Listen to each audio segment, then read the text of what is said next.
15వ అధ్యాయము ప్రారంభించుకుందాం. మరియు సహోదరులారా, నేను మీకు ప్రకటించిన సువార్తను మీకు తెలియపరుస్తున్నాను. మీరు దానిని అంగీకరించితిరి, దాని యందే నిలిచి ఉన్నారు. మీ విశ్వాసము వ్యర్థమైతేనే గాని నేను ఏ ఉపదేశ రూపముగా ఆ సువార్త మీకు ప్రకటించితినో ఆ ఉపదేశ రూపమును మీరు గట్టిగా పట్టుకున్నవనే ఎడల ఆ సువార్త వలననే మీరు రక్షణ పొందువారై ఉన్నారు. పౌలు గారు చెప్తున్న మాటలు ఏమిటంటే, సువార్త ద్వారానే రక్షణ. ఇంత గొప్ప రక్షణ నిర్లక్ష్యం చేస్తే ఎలాగూ తప్పించుకుంటారన్నారు. అవును, సిలువను గుర్చిన వార్త నశిస్తున్న వారికి వెర్రితనం, రక్షించబడుతున్న మనకు దేవుని శక్తి. దేవుని యొక్క వాక్యము రక్షణ కొరకైన దేవుని యొక్క శక్తిగా మనకు అనుగ్రహించబడింది. కనుక పౌలు ప్రకటించిన సువార్త రక్షణార్థమైన సువార్త. అట్టి సువార్తను నమ్మిన వారే కొరింథీయులు అని అక్కడ పౌలు గారు సాక్ష్యం చెబుతూ, మీరు ఈ సువార్త వలన రక్షణ పొందిన వారై ఉన్నారంటున్నాడు. రక్షణ సువార్త ద్వారా తప్ప వేరొక విధంగా స్వస్థత వలననో అద్భుతాల వలననో నేను యేసుని వెంబడించి రక్షణ పొందానని చెప్పద్దు. వాక్యాన్ని నమ్మటం ద్వారా యేసును అంగీకరించుతున్నాము. ఏదో అనుభవాలు, ఏదో ఒక జరిగిన విషయాలను ఆధారం చేసుకోవటం కాదు. మార్పు లేనటువంటి వాక్యాన్ని నమ్మి క్రీస్తు యొక్క రక్షణ భాగ్యంలోనికి రావాలి. 3వ వచనం నుండి వాక్యాన్ని గమనించండి. 15వ అధ్యాయం శ్రేష్టమైన అధ్యాయం. మృతుల పునరుత్థానమును గూర్చి, పునరుత్థాన నిరీక్షణను గూర్చి తెలియజేసినటువంటి అధ్యాయం.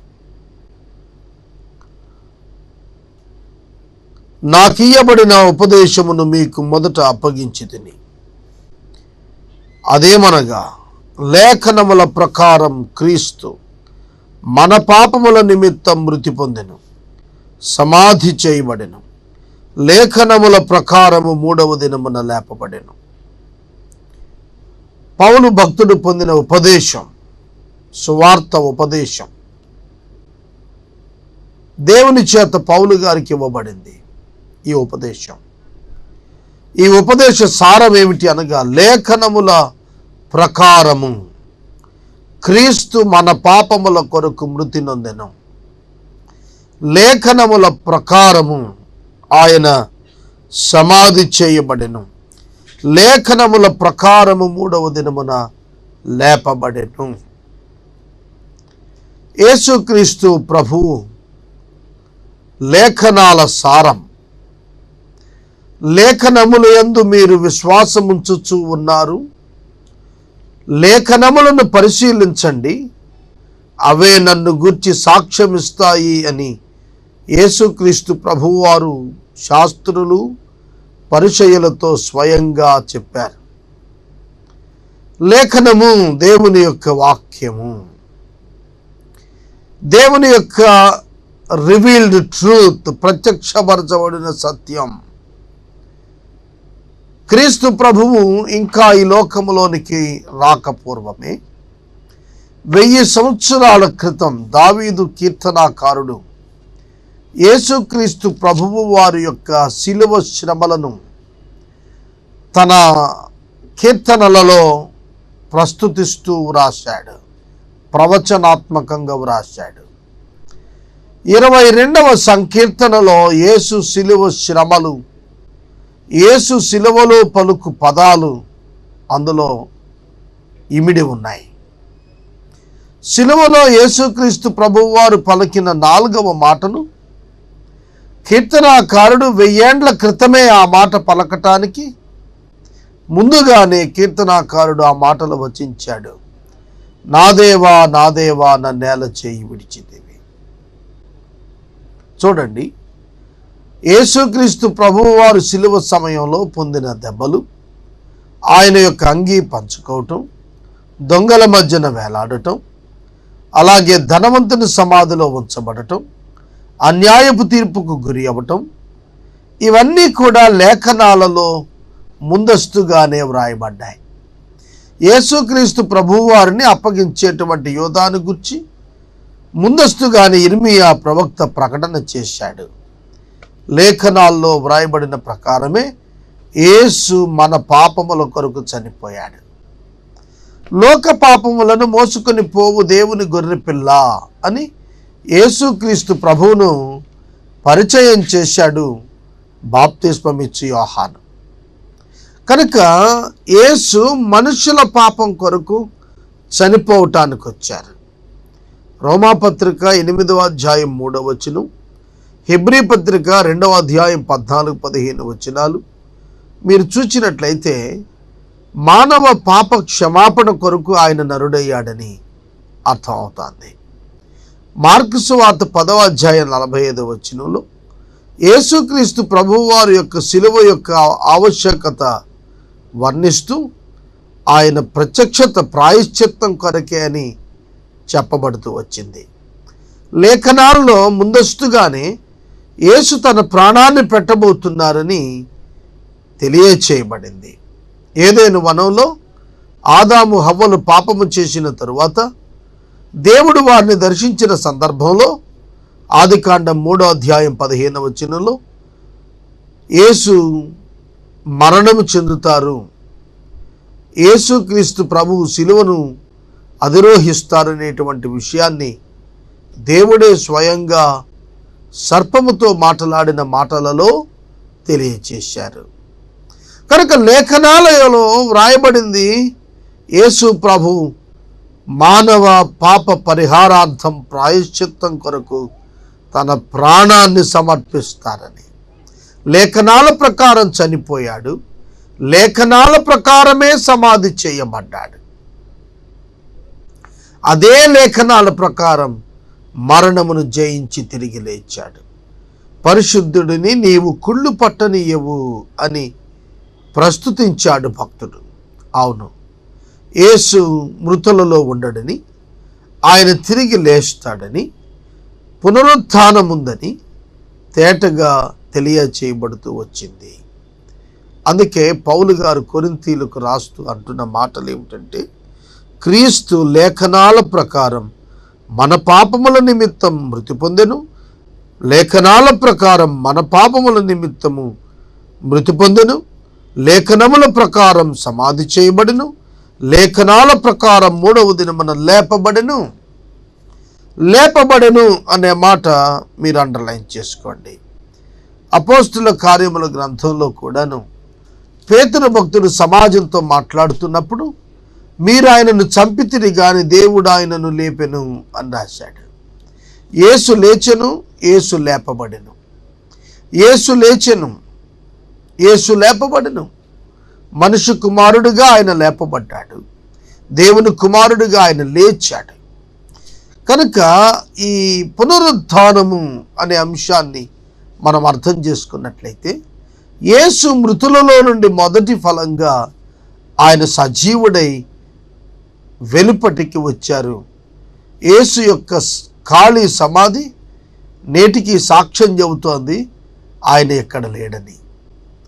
యేసుక్రీస్తు ప్రభువు పునరుద్ధానం చెందినప్పుడు మగ్దలేన మరియా ఇతర స్త్రీలు వెళ్ళి అక్కడ ఆయన శవాన్ని ఎవరో ఎత్తుకుపోయారని ఏడుస్తున్న సందర్భంలో దేవదూతలు ఇరువురు ఆయన తలవైపు కాళ్ళవైపు పెట్టబడినప్పుడు ఉన్నట్లుగా కూర్చొని వాళ్ళు అంటున్నారు, ఆయన మీతో చెప్పినట్టుగా లేచాడు, ఆయన మృత్యుంజయుడై లేచాడు, ఆయన తన శిష్యులను కలుసుకోవటానికి గలిలయకి వెళ్తున్నాడు, మీరు అక్కడ ఆయన చూస్తారు, వెళ్ళండి అని చెప్పారు.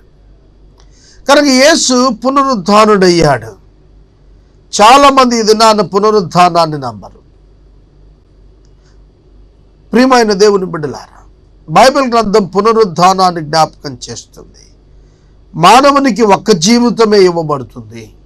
ఆ ఒక్క జీవితం అనంతరం మరణం, అనంతరం తీర్పు ఉంటుందని హెబ్రీ గ్రంథకర్తగా పౌలు భక్తుడు 9వ అధ్యాయంలో చాలా తేటగా రాస్తూ వచ్చాడు. మనుషులు మానవ జీవితాన్ని గురించి పలు రకాలు అనుకుంటూ ఉన్నారు. మేధావులు, ఎంతో విజ్ఞత సంపాదించినటువంటి వారు రకరకాల భావాలు భావిస్తూ వచ్చారు. కానీ బైబిల్ చెబుతోంది మానవునికి ఒక్క జీవితమే, పునరుద్ధానమే. ఇది మిగిలినటువంటి మత గ్రంథాలకు బైబిల్కు తేడా. క్రీస్తు ప్రభువు ఎలాగ మృతులలో నుండి లేచాడు, క్రీస్తు ప్రభువు వారి యొక్క రాకడా సమయంలో ఆయన యందు మృతి నొందిన వారు అలాగే లేస్తారని వ్రాయబడింది. యేసు సమాధిలో నుండి బయటకు వచ్చాడు. ఆయన కేఫాకును మిగిలిన 12 మందికి కనపడెను. అటు పిమ్మట 500కు ఎక్కువైన సహోదరులకు ఒకే సమయమందు కనపడెను. ఆయన ఆరోహణ దృశ్యం ఇక్కడ పౌలు గారు జ్ఞాపకం చేసుకున్నాడు. ఈ 500 మందిలో అనేకులు ఇప్పటి వరకు నిలిచున్నారు, కొందరు నిద్రించారు. తర్వాత ఆయన యాకోబునకు, అటు తర్వాత అపోస్తలులందరికీ కనపడ్డారు. అందరికీ కనపట అకాలమందు పుట్టినట్లున్న నాకు కూడా కనపడ్డారు. ఏలయనగా నేను అపోస్తలులందరిలో తక్కువ వాడును, దేవుని సంఘమును హింసించినందున అపోస్తలుడు అనబడుటకు యోగ్యుడును కాను. పౌలు గారు తనను గురించి తాను చెప్పుకుంటున్నారు. నేను అపోస్తలుడును అనిపించుకుంటానికి యోగ్యుడిని కాదు, ఎందుకంటే దేవుని సంఘాన్ని హింసించాను, అకాలమందు పుట్టినట్టున్నాను. అంటే సరైన సమయంలో యేసు చేత పిలువబడినటువంటి అపోస్తలులు ఆయనను డైరెక్ట్గా చూచి ఆయనతో 3.5 సంవత్సరాలు జీవించారు. అలా పిలువబడాలనేది ఆయన ఉద్దేశం. అకాలమందు పిలువబడినట్టున్న అంటే ప్రభువు లేని సమయంలో ప్రభువు చేత పిలువబడినట్లుగా ఉన్నటువంటి పౌలు గారు, నేను యోగ్యుడును కాను, సంఘాన్ని హింసించాను, ఆ టైటిల్ అపోస్తల్ అనే పేరు నాకు పెట్టడానికి నాకు అర్హత లేదని నేను భావిస్తున్నానని ఆయన వ్రాసుకొని తన దీనత్వాన్ని ప్రదర్శించాడు. అపోస్తలందరికంటే ఎక్కువ సేవ చేసిన వాడు పౌలు గారు. అయినా కూడా ఆ టైటిల్ తను వినియోగించుకోవటానికి వెనకాడుతూ వచ్చాడు. కానీ మనం 13 పత్రికలు అపోస్తలుడైన పౌలని పిలుచుకుంటాం. The one who sent by Jesus Christ directly, యేసుక్రీస్తు ప్రభువు ద్వారా డైరెక్ట్గా పంపించబడిన వారిని అపోస్తలులు అని పిలుస్తాం మనం. ఆయనను నేనేమై ఉన్నాను, అది దేవుని కృప వలననే అయి ఉన్నాను. వండర్ఫుల్. ఈ దినం నేనేమై ఉన్నానో మీరేమై ఉన్నారో అది ఎవరి వలన అయిందంటే దేవుని వలన అయ్యింది. మనుషులు ఈ అభిప్రాయం కలుగున్నారా? నేను ఇంతటి వాడని అవటానికి కారణం ఫలానా మనిషి, ఫలానా సంస్థ, ఫలానా ప్రభుత్వం, ఫలానా వ్యక్తి అని చెప్పుకునే ఈ దినాల్లో మనకు పౌలు గారి యొక్క మాటలు ఒక సవాలు, ఒక మాదిరి అని నేను మనవి చేస్తున్నాను. ఎందుకంటే నేనేమై ఉన్నానో అది దేవుని వలననే అయి ఉన్నాను, అది ప్రభువు కృప వలననే అయి ఉన్నాను. ఈ తాత్పర్యం దేవునికి పరిపూర్ణ మహిమను తెచ్చేదని మీరు గుర్తెరగాలి. యేసుక్రీస్తు ప్రభువారు ఈ లోకములోనికి నరావతారిగా వచ్చినటువంటి దైవం కనుక ఆ దేవుని యొక్క కృప వలన మనమేమై ఉన్నామో అది ఆయన మహిమ వలననే అయి ఉన్నాం. మరియు నాకు అనుగ్రహించబడిన ఆయన కృప నిష్ఫలం కాలేదు, కానీ వారందరికంటే నేను ఎక్కువగా ప్రయాసపడినది నేను కాను, నాకు తోడై ఉన్న దేవుని కృపయే. ఈ సాక్ష్యం నేను కూడా చెబుతూ ఉంటాను, అనేక చోట్ల చెప్పాను కూడాను. 9 సంవత్సరాల సేవా పరిచర్యలో నన్ను వాడుకోవటానికి దేవుడు నిర్ణయించుకున్న కారణాన ఆయన ఎన్ని కష్టాలు పడ్డాడో అనిపిస్తుంది. నాకు చూచేవారికి నేను కష్టపడినట్టు కనిపిస్తుంది, కానీ నేను కాను కష్టపడింది, నా యందున్న దేవుని కృప, నా పట్ల వ్యక్తీకరించబడిన దేవుని కృప నన్ను పరిచర్యలో వాడుకుంటూ కష్టపడిందని నేను భావిస్తాను. పౌలు గారు కూడా అదే చెబుతున్నాడు. నా యందు ఆయన కృప ప్రయాసపడింది, నేను కాదు, నాకు తోడయ్యున్న కృప ప్రయాసపడెను అని చెబుతున్నాడు. కనుక మన ప్రయాసం వ్యర్థమే. మన ప్రయాసం ఏ పాటిది? నేనేం చేయగలనండి? నేనేమన్నా చేయగలనా? నా మటుకు నేను నా మనసుతో నిత్యం చెప్పుకుంటాను, నా వలన ఏమీ కాదు. ఏదైనా అయ్యింది అంటే నన్ను బలపరచువాని ఎందే నేను సమస్తం చేయగలను. 4 దినాలుగా ఎపిసోడ్ స్పాన్సర్స్ లేరు. అయినప్పటికీ కూడా వాక్యానికి కావలసిన ప్రతి అవసరత తీర్చు దేవుడున్నాడు అనే నమ్మకంతో నేను ముందుకెళ్తూ ఉన్నాను. ఎందుకంటే నేను కాదు కష్టపడేది, ఆయన కష్టపడుతున్నాడు. సువార్త పరిచర్యలో మనుషులు కనబడుతున్నా దాని వెనుక అదృశ్య హస్తం ఆ ప్రభువు వారు ఉన్నారనేటువంటిది దీని ద్వారా మనం నేర్చుకుందాం. నేనేమైనను ఏమి, వారైనను ఏమి, అలాగుననే మేము ప్రకటిస్తూ ఉన్నాము, అలాగుననే మీరు విశ్వసించి ఉన్నారు. ఎవరు ప్రకటిస్తూ ఉన్నప్పటికీ కూడా విశ్వాసం ఉంచిన వారు నేర్చుకోవాలి, సువార్త యేసు క్రీస్తే, యేసు మరణము, యేసు పునరుత్థానం, యేసు యొక్క బలియాగం మనము విశ్వాసం ఉంచాలి.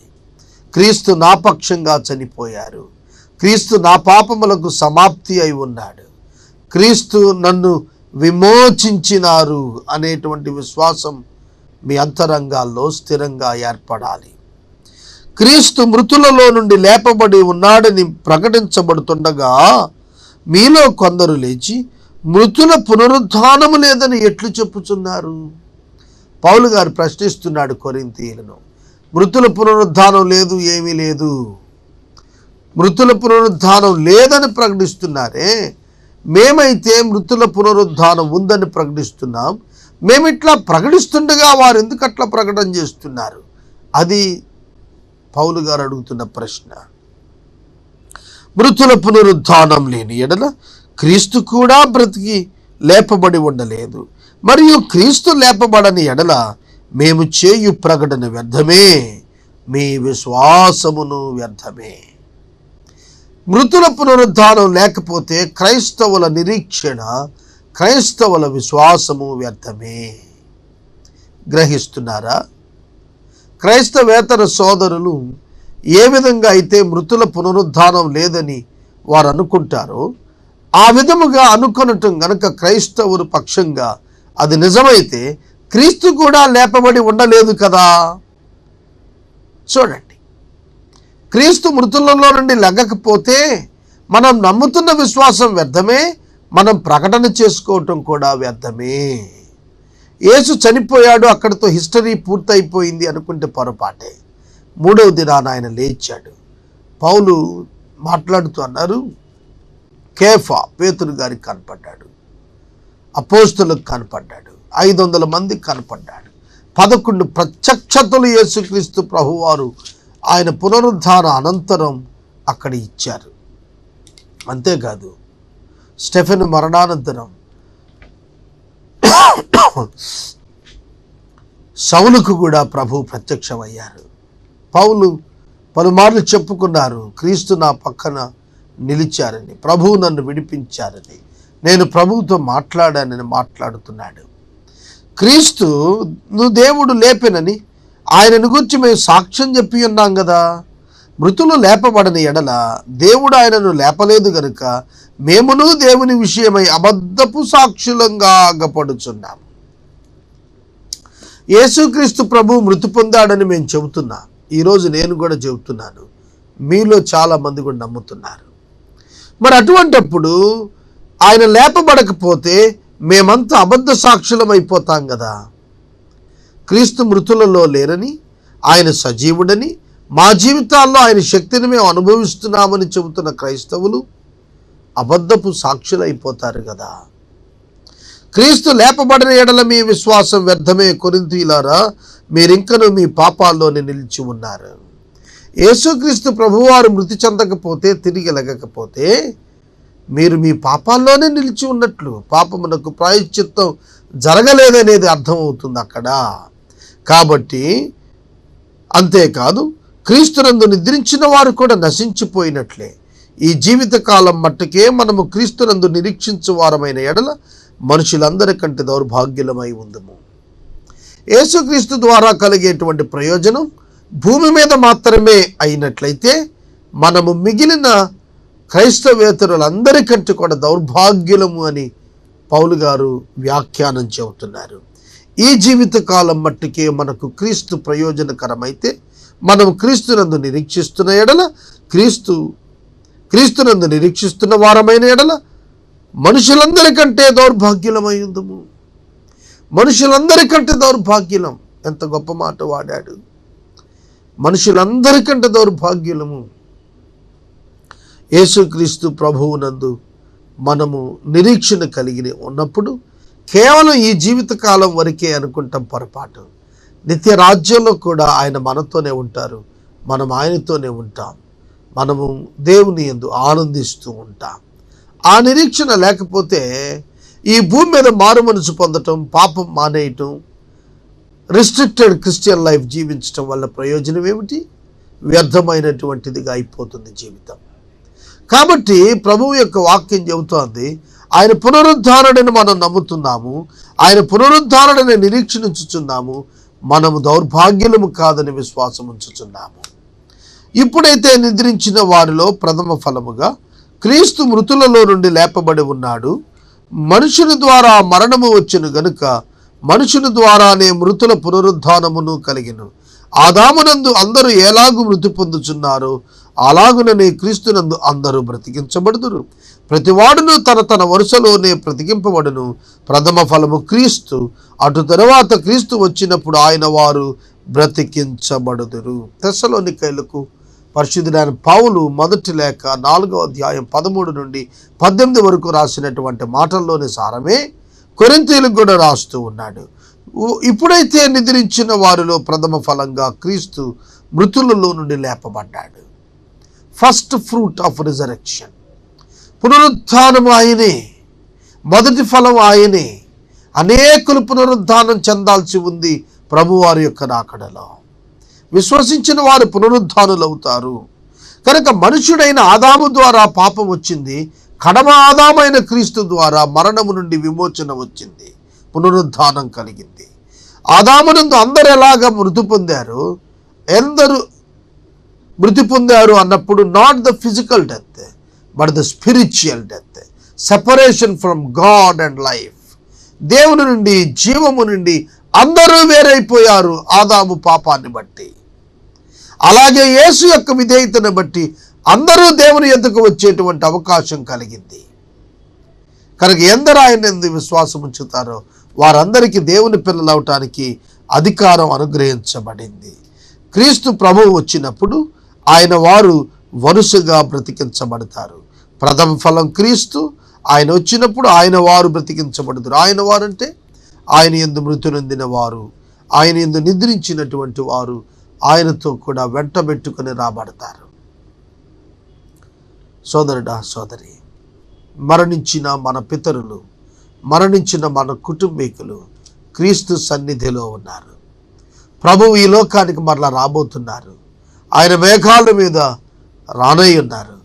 ఆయన రెండవ రాకడలో వచ్చేటప్పుడు ఆయన యందు మృతునందిన నిద్రించిన విశ్వాసులను ఆయన శరీరాలతో, మహిమదేహాలతో వెంటబెట్టుకుని వస్తారు.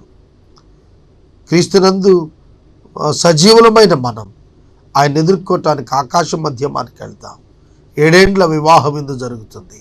తిరిగి భూమి మీదకి అందరం కలిసి వస్తాం. 1000 ఏండ్ల పరిపాలనలో సంఘం అంతా పార్టిసిపేట్ చేస్తుంది.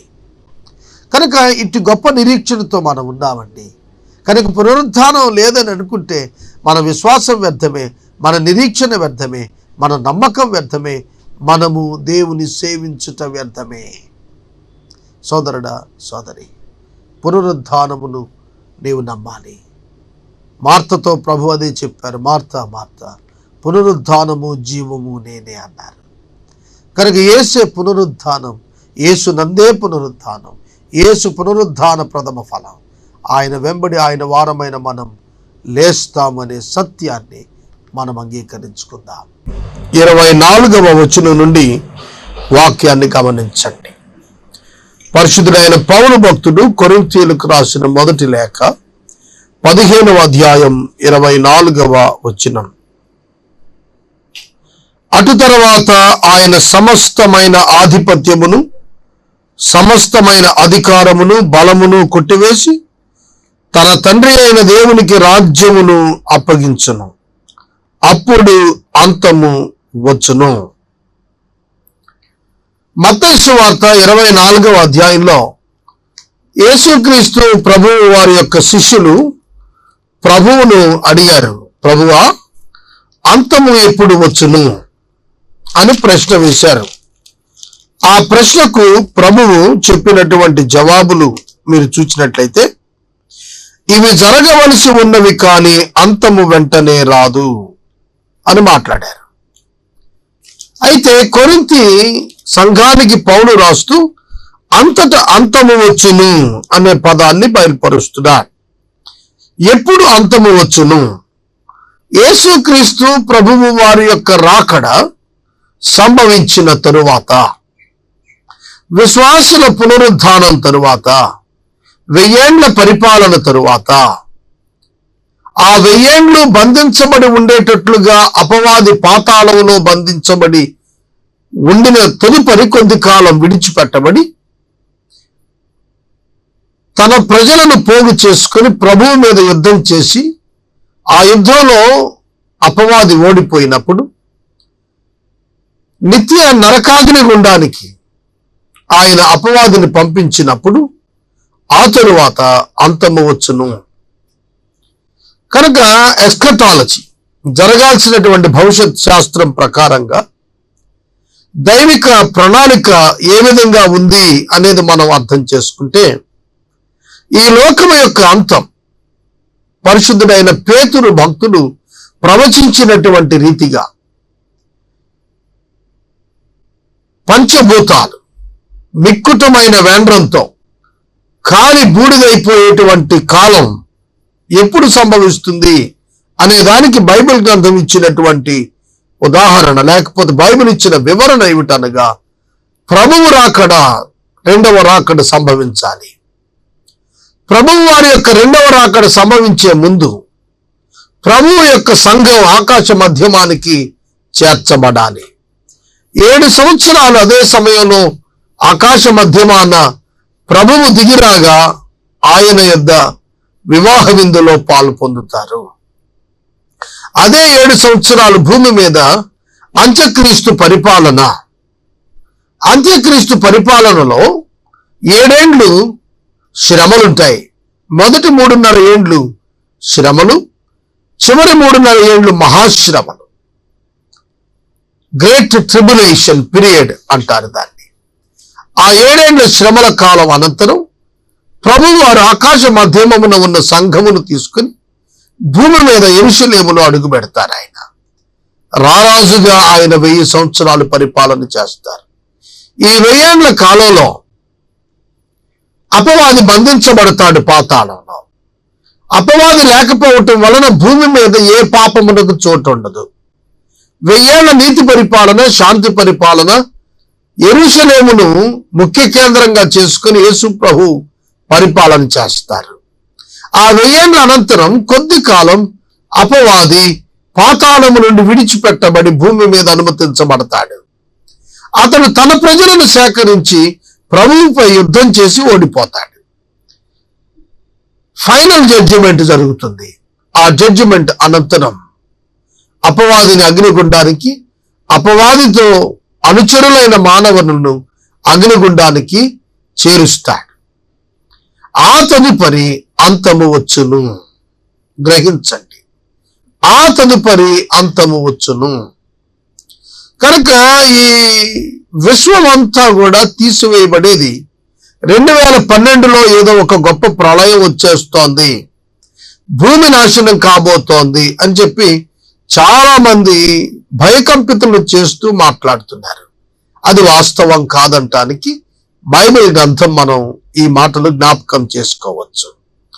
యేసుక్రీస్తు ప్రభువారు తాను శత్రువులందరినీ కూడా నాశనం చేసి సమస్త అధికార బలాన్ని, ఆధిపత్యాన్ని కొట్టేసి దేవునికి రాజ్యాన్ని అప్పగిస్తాడు.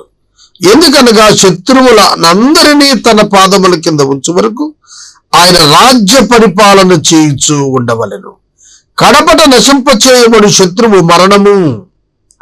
మరణము అనేటువంటి మాటను ఇక్కడ మీరు గమనించినట్లయితే ఒక వ్యక్తిగా ఈ మరణాన్ని తీసుకుంటున్నారు చాలా మంది. ఇది ఒక భావన. మరణము అనేటువంటిది ఒక సంఘటన. మరణము అనే దాని యొక్క అర్థం జీవమునకు దూరమగుట శాశ్వతముగా అని అర్థం. ఆదికాండము గ్రంథం 2వ అధ్యాయం 15వ వచనం మీరు చూచినట్లయితే ఆదాము నాకు దేవుడు చెప్పినటువంటి అద్భుతమైనటువంటి విషయం, నీవు మంచి చెడు తెలివినిచ్చు వృక్ష ఫలములను తినకూడదు. సమస్త వృక్ష ఫలాలు నిరభ్యంతరంగా తినచ్చు. మంచి చెడు వృక్ష ఫలమును తినిన దినాన నీవు నిశ్చయంగా మరణమవుతావు అని చెప్పాడు. మరణము అనే పదం separation from God, separation from life అనే అర్థాన్ని ఇస్తోంది. కనుక ఈ విడదీసేటువంటి స్థితి ఆఖరి క్షణాల్లో నాశనమవుతుంది అనగా కడపట నశింప చేయబడి శత్రువు మరణము అన్నాడు. కనుక మరణం ఏదో ఒక వ్యక్తినో, లేకపోతే ఒక ఫాలన్ ఏంజల్ అనో, లేకపోతే ఒక క్రియేటెడ్ ఆర్గాన్ అనో మనం తలంచడానికి వీల్లేదు. ఇక్కడ అక్షరార్థంగా మరణము అని చెప్పబడినది ఇక ఆయన ప్రజలు ఆయన నుండి వేరయ్యేటువంటి అవకాశము లేకుండానట్లుగా అంతము సంభవించబోతోంది. దేవుడు సమస్తమును క్రీస్తు పాదముల కింద లోబరిచి ఉంచెను. సమస్తమును లోబరచబడినదని చెప్పినప్పుడు ఆయనకు సమస్తమును లోబరిచిన వాడు తప్ప సమస్తమును లోబరచబడి ఉన్నదను సంగతి విషదమే. మరియు సమస్తమును ఆయనకు లోబరచబడినప్పుడు దేవుడు సర్వములో సర్వమగు నిమిత్తం కుమారుడు తనకు సమస్తమును లోబరిచిన దేవునికి తానే లోబడును. సమస్తమును ఆయనకు లోబడినప్పుడు సర్వములో సర్వమగే నిమిత్తం అంతా దైవమే ఉండేటట్లుగా ఆయన కుమారుడు తండ్రికి లోబడుతున్నాడు. చూడండి, ఒక నూతన వ్యక్తి ఏర్పడుతున్నారు. తండ్రి అయిన దేవుడు శిరస్సుగా క్రీస్తునకుండగా, క్రీస్తు సంఘానికి శిరస్సుకుండగా, సంఘములో ఉన్న మనుషులు అందరూ కూడా ఒక శరీరంగా కనబడుతుండగా సర్వములో సర్వము అనగా ఏకమై ఉండుట, తండ్రి అయిన దేవునితో కుమారుడైన క్రీస్తు ద్వారా సంఘం ఏకమై నివసించబోయేటువంటి స్థితిని తెలియపరుస్తూ ఈ మాటలు మాట్లాడుతూ ఉన్నాడు. ఆ దినమున కుమారుడు తానే దేవునికి లోబడతాడు. యేసుక్రీస్తు ప్రభువుకు సమస్తాన్ని లోబడిచిన వాడు దేవుడే కనుక ఆ దేవునికి ఆ దినాన ప్రభువు లోబడుతున్నాడు అన్నప్పుడు శరీరధారి అని అర్థం. 29వ వచనం, ఇట్లు కాని ఎడల మృతుల కొరకై బాప్తిస్మము పొందువారు ఏమి చేతురు? మృతులు ఏమాత్రము లేపబడిన ఎడల మృతుల కొరకు వారు బాప్తిస్మం పొందనేలా? మరియు మేము గడియకు ప్రాణభయముతో నుండనేలా? సహోదరులారా, మన ప్రభువైన యేసుక్రీస్తునందు మిమ్మును గూర్చి నాకు కలిగి ఉన్న అతిశయముతోడు నేను దినదినము చనిపోచున్నానని చెప్పుదును. ఇక్కడ పౌలు భక్తుడు 4 ప్రశ్నలు వేస్తున్నాడు. 29వ వచనం నుండి 32వ వచనం వరకు 4 ప్రశ్నలు అడుగుతున్నాడు. ఒకటి, మృతుల కొరకు బాప్తిస్మం పొందటం ఎందుకు? మృతుల కొరకు బాప్తిస్మం పొందిన వాళ్ళు ఏం చేస్తారు? మరియు మేము గడియకు భయంతో గడపాల్సిన పని ఏమిటి? పునరుత్థానాన్ని గురించినటువంటి విషయం అవాస్తవమైతే పునరుత్థానాన్ని ప్రకటించుకునే మేము భయంగా గడపటం ఎందుకు? గడపాల్సినటువంటి అవసరం లేదు. పౌలు గారు అదే మాట్లాడుతున్నాడు. అందుకే చూడండి, నేను మనుష్య రీతిగా ఎఫెస్సులో మృగములతో పోరాడిన ఎడల నాకు లాభమేమి? మృతులు లేపబడిన ఎడల రేపు చనిపోదుము గనుక తిందుము త్రాగుదుము. పునరుత్థానం లేకపోతే, చనిపోతే స్టోరీ ఎండ్ అయిపోతే, తీర్పు లేకుండా ఉంటే అసలు ఇవాళ మనం త్రాగటం తినటం ఆపేయటం ఎందుకు? నీతిగా బతకటం ఎందుకు కొనసాగించాలి? పాపము ద్వారా వచ్చేటువంటి జుగుత్సాకరమైన ఆనందాన్ని ఎందుకు విసర్జించాలి? పౌలు గారు అదే అంటున్నాడు. ఒకవేళ గనక పునరుద్ధానం లేదని గనక అనుకుంటే మనం తినటం తాగటం ఎందుకు ఆపేయాలి? చూడండి, క్రైస్తవులు మద్యం సేవించరాదు. క్రైస్తవుడు మద్యం సేవించకూడదు. లైఫ్కి చాలా లిమిటేషన్స్ ఉన్నాయి క్రైస్తవునికి. కనుక అవన్నీ ఎందుకు పాటించాలి?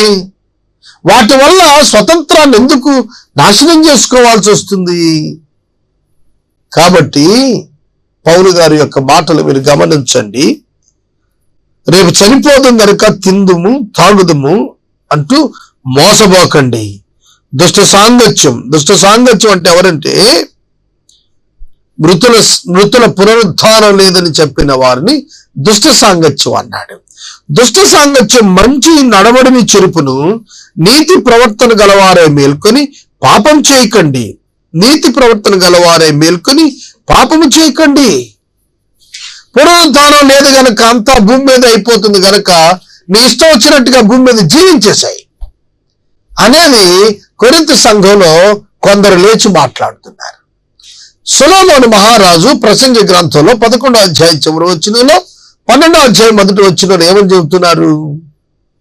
యవనుడా, నీ యవన కాలంలో నీవు ఏ విధంగా పడితే అలా బ్రతుకు, నీకేది సంతోషం అది చేయి. అయితే ఒకటి మర్చిపోవద్దు, అదేమిటంటే వీటన్నిటిని బట్టి నీవు తీర్పులోనికి వస్తావని మరవద్దు అన్నాడు. మరి కొరింథీలో అల్లరి రేపుతున్నటువంటి వారు తీర్పుని గురించి చెప్పలేదు. జ్ఞాని అయిన సొలొమోను ప్రసంగి గ్రంథంలో చెప్పాడు, వీటన్నిటిని బట్టి నువ్వు తీర్పులోనికి వస్తావని. తీర్పు లేకపోతే, నరకం లేకపోతే, మరణించిన తర్వాత జీవితం అనేది లేకపోయినట్లయితే, ఈ భూమి మీద ఉన్న ఈ షార్ట్ స్పాన్ 60 or 70 years మాత్రమే జీవితం అయితే లోకాన్ని అనుభవించకుండా వెళ్ళిపోవటం ఏమిటి? ఎందుకది? కనుక అది దుష్ట సాంగత్యం. ఏమీ లేదండి, మనిషి అట్లాగా పుట్టాడు, ఏమైపోతాడో తెలియదు. అనేక మంది నాస్తికులు ఈ దినాన్ని ఇదే చెబుతున్నారు. శాస్త్రవేత్తలు అనేక మంది తమకున్న జ్ఞానాన్ని వ్యర్థం చేసుకుని దేవుడు లేడు, ఏమీ లేడు, సృష్టి దానంతరది ఆవిర్భవించింది అన్నట్టుగా చెబుతున్నారు. ఒక చిన్ని ఒక పుస్తకమో లేకపోతే ఒక టేబులో ఒక చిన్నది ఏదైనా సరే మనకు కనపడేది ఉందంటే దానికి సృష్టికర్త ఉండాలి కదా. మరి ఇంత గొప్ప విశ్వానికి ఏ సృష్టికర్త లేడని ఎందుకు భావిస్తున్నారు? అది వారి మనోనేత్రాలకున్న గుడ్డితనాన్ని బట్టి అనేది మనం గుర్తెరగాలి.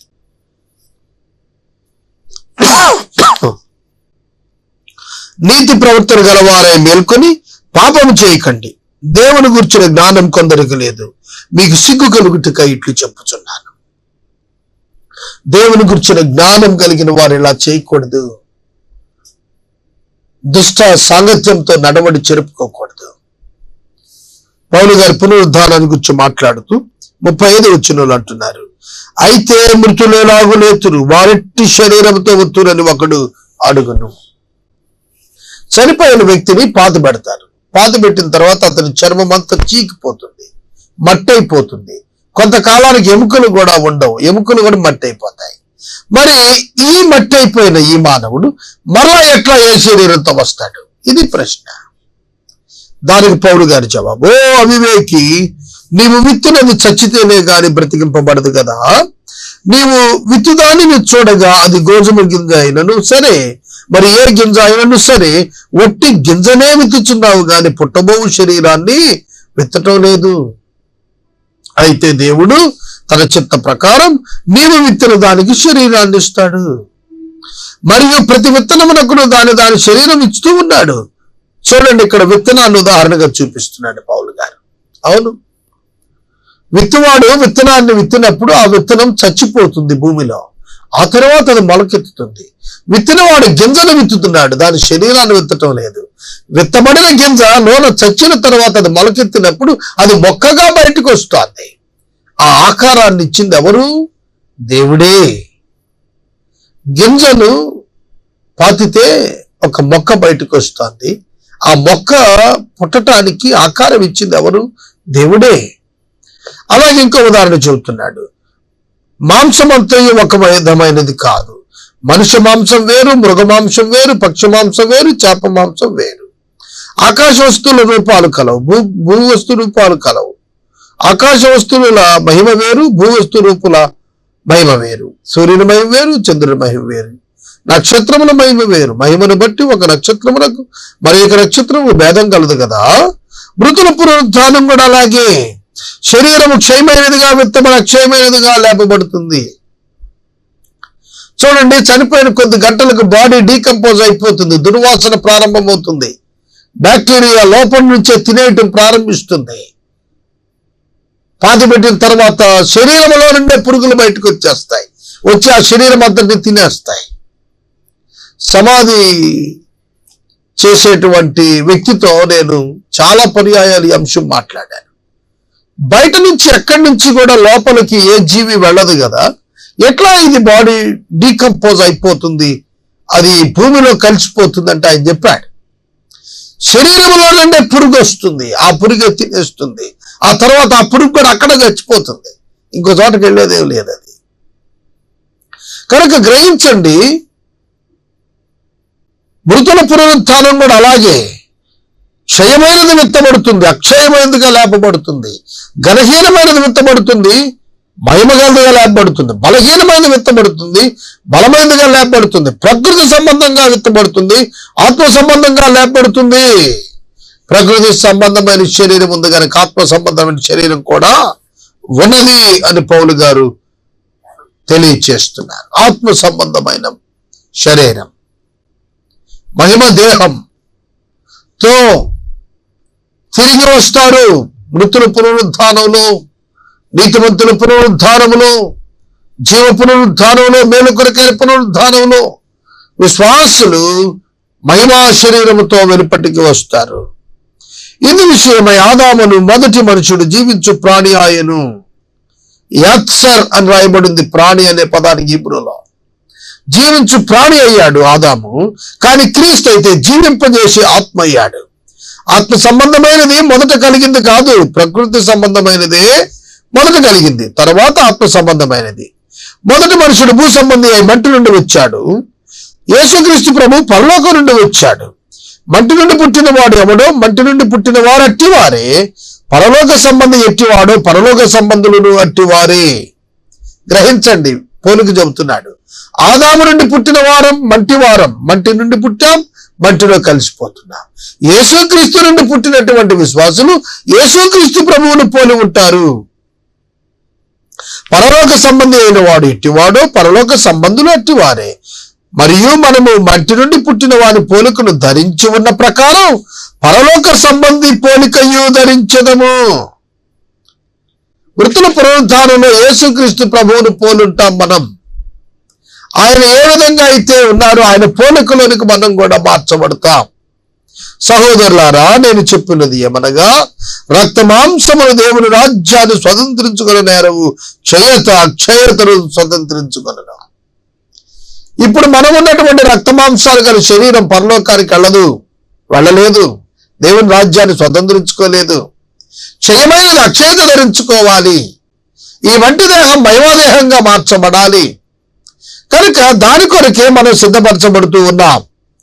మనమందరం నిద్రించము గాని నిమిషములో ఒక్క రెప్పబాటున కడబోరము రోగగానే మనమందరము మార్పు పొందుదుము. బోరము రోజును అప్పుడు మృతులు అక్షయులుగా లేపబడుదురు, మనము మార్పు పొందుదుము. భూమి మీద యేసు రాకడ సమయంలో సజీవులుగా ఉన్నటువంటి విశ్వాసులు మార్పు నొందుతారు.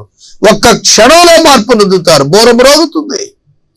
ఆ బోర మోగినప్పుడు మృతులు పునరుత్థానులుగా లేస్తారు. సజీవులమై ఉన్నటువంటి మనము క్రీస్తు స్వరూప్యములోనికి మనము మార్చబడతాం. క్షయమైన ఈ శరీరం అక్షయతను ధరించుకోవాల్సింది, మత్స్యమైన ఈ శరీరం అమర్చతను ధరించుకోవాల్సింది. ఇక మరణం ఉండకుండానట్లుగా శరీరము కూడా ఏ విధమైన మరణం అనే దాన్ని రుచి చూడకుండానట్లుగా క్షయమైనటువంటి శరీరం అక్షయతను ధరించుకున్నప్పుడు,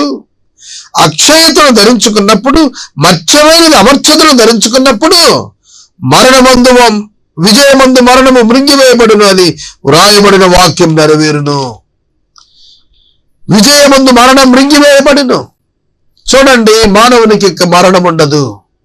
యేసుక్రీస్తు ప్రభువు వారు రెండవ రాకడలో భూమి మీదకు వచ్చినప్పుడు ఆయన విశ్వాసం ఉంచినటువంటి వారికి ఇక శారీరక మరణం కూడా ఉండకుండానట్లుగా క్షయమైన దేహాలు అక్షయతను ధరించుకోబోతున్నాయి.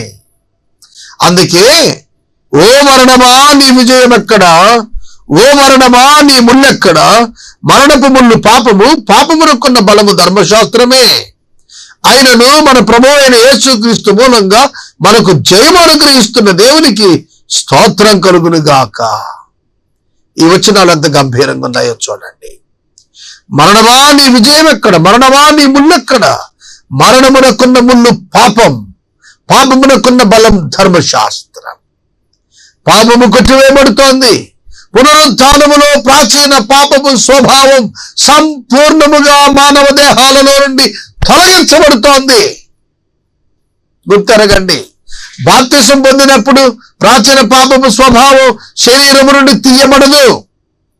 శారీరక మరణం అనంతరం మనం పొందబోయేటువంటి పునరుత్థాన సమయంలో మన శరీరము అమ్మబడినటువంటి ఆ ప్రాచీన పాపము స్వభావం నుండి విడుదల పొందుతుంది. అందుకే మరణమా నీ ముళ్ళెక్కడ, మరణమా నీ విజయం ఎక్కడని చెప్పబడుతోంది. అందుకే ప్రభువైన యేసుక్రీస్తు మూలంగా మనకు జయము అనుగ్రహిస్తున్న దేవునికి స్తోత్రం కలుగునుగా అంటున్నాడు పౌలు. యేసుక్రీస్తు ప్రభు వారి యొక్క రాకడలో మానవులకు వ్యతిరేకముగా ఉన్న మరణం పరిపూర్ణంగా ఓడిపోబోతోంది. అపవాది పరిపూర్ణంగా తీసివేయబడతాడు. కాగా నా ప్రియ సహోదరులారా, మీ ప్రయాసము ప్రభువునందు వ్యర్థము కాదని ఎరిగి స్థిరులను కదలని వారును ప్రభువు కార్యాభివృద్ధి యందు ఎప్పటికీ ఆసక్తి కలిగిన వారై ఉండండి. సహోదరులారా అని కొరింథీయులను పిలుస్తూ పౌలు మాట్లాడుతున్నారు. ఏమంటున్నాడు? ప్రభువునందు మన ప్రయాస వ్యర్థం కాదు. ప్రభువునందు మన ప్రయాస వ్యర్థం కాదు. దాని తగిన కాలములో దాని ఫలాన్ని అందిస్తుంది. స్థిరులుగా ఉండండి, కథల వారు ఉండండి, కార్యాభివృద్ధి యందు ఆసక్తి కలిగి ఉండండి. ఎన్నటికీ ఆసక్తి కలిగి ఉండండి. ప్రభు కార్యాల పట్ల ఆసక్తి ఉందా మీకు? స్థిరమైన బుద్ధి, నిబంధనమైన బుద్ధి కలిగి ఉంటున్నారా? కదలని వారు ఉంటున్నారా ప్రభువులో? లేక చంచల మనసు కలిగి ఉంటున్నారా? యేసుక్రీస్తు ప్రభువునందు మనకు అనుగ్రహించబడిన పునరుద్ధానం యొక్క నిరీక్షణ గురించి మనం అర్థం చేసుకుంటే ప్రభు మన కొరకు చేసిన కార్యం అర్థమవుతుంది. ఆయన శిలువలో మరణం పొందబట్టి, ఆయన పాతిపెట్టబడి తిరిగి లేకబట్టి మనకు ఒక నిరీక్షణ ఉంది. మనం మరణించినా తిరిగి లేస్తాం. శారీరక మరణం పొందినటువంటి క్రీస్తు బిడ్డలు ఆయన రాకడలో తిరిగి ఉనికిలోనికి వస్తారు, సజీవులవుతారు. కనుక పునరుద్ధానము విశ్వాసుల కొరకు ఎదురు చూస్తోంది. ఈ రాత్రికాలం వాక్యం వింటున్న సహోదరి సహోదరుడా, నీ జీవితంలో యేసుక్రీస్తునందు విశ్వాసం ఉంచావా? ఉంచకపోతే ఇది అనుకూల సమయం. ఇది రక్షణ దినం. దేవుని చేతికి సమస్తాన్ని క్రీస్తు అప్పగించగా క్రీస్తు చేతికి దేవుడి సమస్తాన్ని అప్పగించే దినం రానయ్యింది. ఆ ప్రభు యొక్క అద్భుతమైన ప్రణాళిక పరిపూర్ణమైనప్పుడు మనం ఆయనతో కూడా శాశ్వతంగా నివాసం చేయబోతున్నా. ఈ రాత్రికాలం వాక్యం వింటున్న నీవు రక్షించబడ్డావా? ఇంకా రక్షించబడబోతే ఇది అనుకూల సమయం. నేడే రక్షణ దినం. మృతులు పునరుద్ధానులు అవుతారనేది క్రైస్తవుల యొక్క నిరీక్షణ. మరణించిన వాడు ఇంకొక ఫామ్ లో కనబడతాడనేది బైబిల్ చెప్పలేదు. బైబిల్ చెబుతోంది ఒక్కటే, మనుషులొక్కసారే మృతి పొందాలి, ఆ తర్వాత తీర్పు జరుగుతుంది. ఒక మానవుడు తన జీవితంలో దేవుడు ఇచ్చిన ఆయుష్ను బట్టి, ఇచ్చిన వనరులను బట్టి, ఇచ్చిన సమస్తాన్ని బట్టి దేవుని ఎదుట లెక్క చెప్పాలి. ప్రభు సన్నిధిలో మనం లెక్కను అప్పగించాలి.